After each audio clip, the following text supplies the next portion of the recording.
just how much cardio do bodybuilders do?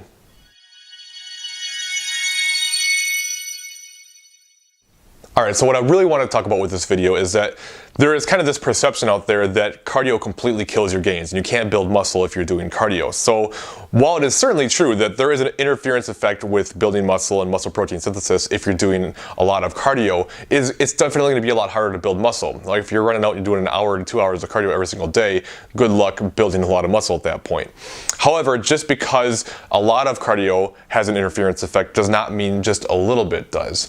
So it's really common for a lot of people to just completely cut out their cardio when they're going into a building phase, right? They don't want to lose their gains, they don't want to destroy their gains, so they completely cut out cardio, and then they'll start adding it back in when it comes to time to cut down the road after they've been building for a while. I think this is a mistake for most people. Now, I'm not saying that you have to do cardio, but I do think that there is a benefit for most people to do around maybe 30 to 60 minutes of cardio per week. Right now, that's per week, not per day. So it could literally be like 3 10-minute sessions or 3 15-minute sessions or 4 10-minute sessions, which is what I'm currently doing right now.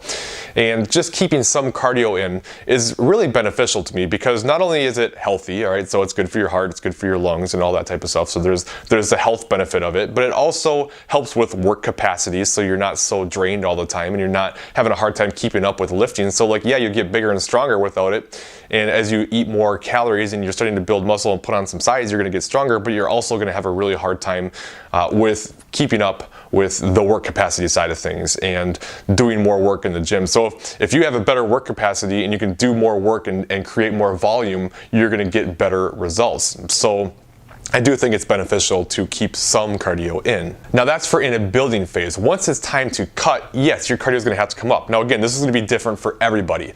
It just kind of depends on how you want to go about things. So for some people, they really just hate doing cardio and they don't mind dropping their calories lower. Other people don't mind doing more cardio, but they hate dropping their calories lower. Right? So it depends kind of what you like. So you have to understand that in order to lose the fat, you're going to have to create a calorie deficit, and that's going to come through increasing your cardio and or decreasing your calories that you eat.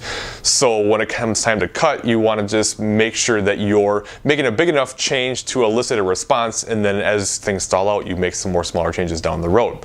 So if you like doing more cardio, maybe you're going to start with an hour per week, right? And then down the road, it might be an hour and a half per week, 2 hours per week. For some people, they have to do a lot of cardio. It's just the way it goes. Some people, if they're going into prep, by the end of the prep, they're doing an hour of cardio every single day, just because that's what they need to create the deficit that they're trying to accomplish.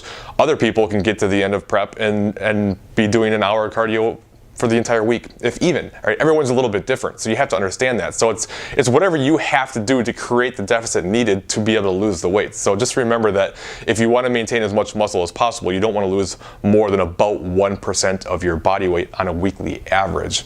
So if you're trying to just go through a regular cutting phase and you don't have a show prep and you don't have a deadline you have to hit, then you want to make sure you're keeping that pace. Now you might have to increase that pace if you have an actual deadline to hit and you need to be ready at a certain time, but that's why I think it's important to make sure you leave yourself enough time to lose weight more appropriately so you can hold more muscle.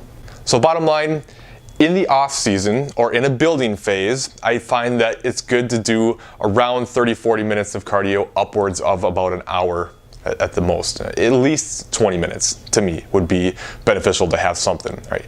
Then when it comes time to cut, it's however much you need to do to see the results that you're after. And that's going to be widely different for different people because we're all very different. So anyway, hopefully that helps. Any questions, please let me know and I will talk to you later.